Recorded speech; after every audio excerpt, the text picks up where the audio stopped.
মহান বিজয়ের মাসে সকলকে শুভেচ্ছা জানাচ্ছি।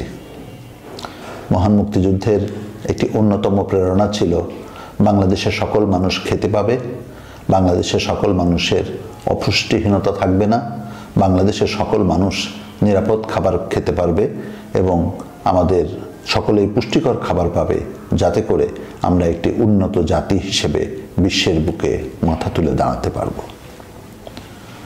মুক্তিযুদ্ধের সময় আমাদের দেশে জনসংখ্যা ছিল 7 কোটি, এখন মতান্তরে সেটা 17 থেকে 18 কোটি মতো। আমাদের জমি পূর্বের তুলনায় কমেছে, আমাদের জমি কমছে। বর্তমানে যে 85 থেকে 90 লক্ষ হেক্টর জমিতে চাষাবাদ হচ্ছে, সেই সামান্য জমিটুকু দিয়েই আমাদের এই বিপুল জনগোষ্ঠীকে খাওয়াতে হচ্ছে। আমাদের কৃষি বিজ্ঞানীরা এই অসাধ্য সাধনটি করছেন, আর তাদের দেয়া বিধিবিধান অনুসরণ করছে আমাদের কৃষক সমাজ। আমাদের কৃষকরাও এক একজন মুক্তি সংগ্রামী। তারাই যে দেশের মানুষকে তারা খাওয়াচ্ছেন, দেশের মানুষের জন্য খাদ্য উৎপাদন করছেন, এটি অনেক বড় একটি কাজ। আমরা অনেক টাকা রোজগার করি, টাকা রোজগারের জন্য আমরা নিবেদিত থাকি, কিন্তু শুধু টাকা থাকলেই খাবার পাওয়া যায় না। করোনার সময় মনে আছে, অনেকের ব্যাংক ব্যালেন্স ছিল, অনেকের কাছে অনেক নগদ টাকা ছিল, অনেকেই করোনার ভয়ে ঘর থেকে বের হননি। তখন কি তারা টাকা চিবিয়ে চিবিয়ে খেয়েছিলেন?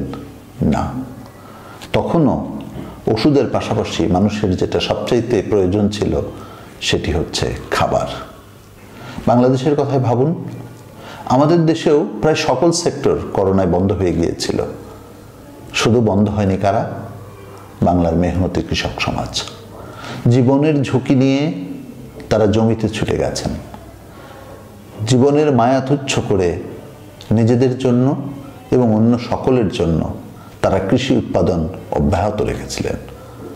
তারা সেদিন সেই ত্যাগ স্বীকার করেছিলেন বলেই বাংলাদেশে করোনাকালে অন্তত খাবারের অভাবে কোনো মানুষ মারা যায়নি, কোনো মানুষকে খাবারের জন্য কষ্ট পেতে হয়নি। এই যে মহান ত্যাগ আমাদের কৃষকরা করলেন, তাদেরকে আমরা প্রতিদান দিতে পারছি কতটুকু? তাই এই বিজয়ের মাসে আমাদের পক্ষ থেকে আমাদের কৃষক সমাজ, কৃষির সঙ্গে যারা জড়িয়ে আছেন, আমাদের খাদ্যের সঙ্গে যারা জড়িয়ে আছেন, তাদের সকলকে প্রাণঢালা শুভেচ্ছা জানাচ্ছি। তারা উৎপাদন করছেন, আমাদের কৃষি উৎপাদন বাড়ছে, খাদ্য উৎপাদন বাড়ছে, কোনো সন্দেহ নেই। কিন্তু খাদ্যের নিরাপদতা নিয়ে বিস্তর প্রশ্ন রয়েছে জনমনে। আমরা যা খাচ্ছি তা কি নিরাপদ?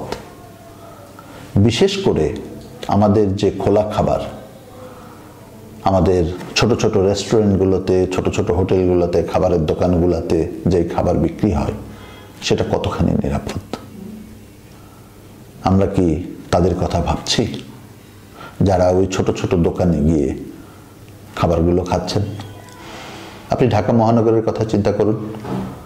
আমাদের যে দিনমজুর, রিক্সা চালক, শ্রমজীবী মানুষ, তারা ওই ছোট ছোট দোকানগুলোতে গিয়ে চা খাচ্ছেন, বিস্কুট খাচ্ছেন, কেউ ডিম ভাজি খাচ্ছেন, ডিম সিদ্ধ খাচ্ছেন। এই যে খাবারগুলো তারা গ্রহণ করছেন, পাউরুটি খাচ্ছেন, এই খাবারগুলো কতটা নিরাপদ? কিংবা রাস্তার পাশের ছোট ছালা দিয়ে মোড়ানো ছোট্ট যে দোকান, সেখানে একটু খিচুড়ি খাচ্ছেন ডিম দিয়ে, অথবা ছোট মাছের তরকারি দিয়ে কিংবা সবজি দিয়ে এক মুঠ ভাত খাচ্ছেন, সেই খাবারগুলো এবং যেই পানি খাচ্ছে ঢাকার মানুষ, সেই পানিও কতটা নিরাপদ?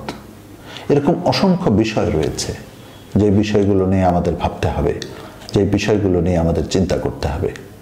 আমরা শুধু খাদ্য উৎপাদন বাড়ালেই সন্তুষ্ট হতে পারবো না, আমাদের খাদ্যকে নিরাপদ করতে হবে। সকলের জন্য নিরাপদ খাদ্য প্রাপ্তি নিশ্চিত হোক, সরকারের সংশ্লিষ্ট দপ্তরগুলো সে বিষয়ে এগিয়ে আসুক, আমরা সেই প্রত্যাশা করছি। মহান বিজয়ের মাসে সকলকে শুভেচ্ছা জানাচ্ছি।